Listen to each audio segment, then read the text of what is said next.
والبناء لدينا يكون باسترجاع وإعادة الاعتبار لثقافة العمل والكد. والبناء لدينا لا يمكن أن يكون إلا بإعادة الاعتبار للعدالة الاجتماعية. والعدالة الاجتماعية حينما أذكرها أتذكر جهة مدنين، وتحديدا جهة جربة التي سبحت وعانت من النفايات والزبالة في كل مكان، وهذا غير مقبول وهذا عار. لذلك أدعو إلى ضرورة اعتماد استراتيجية وطنية لمعالجة النفايات في جربة وفي كافة أرجاء الوطن.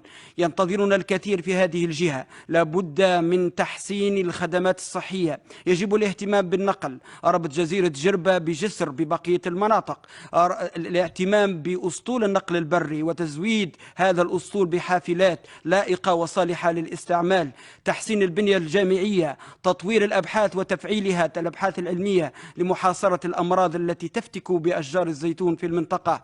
هناك العديد من الأعمال تنتظرنا، لا بد من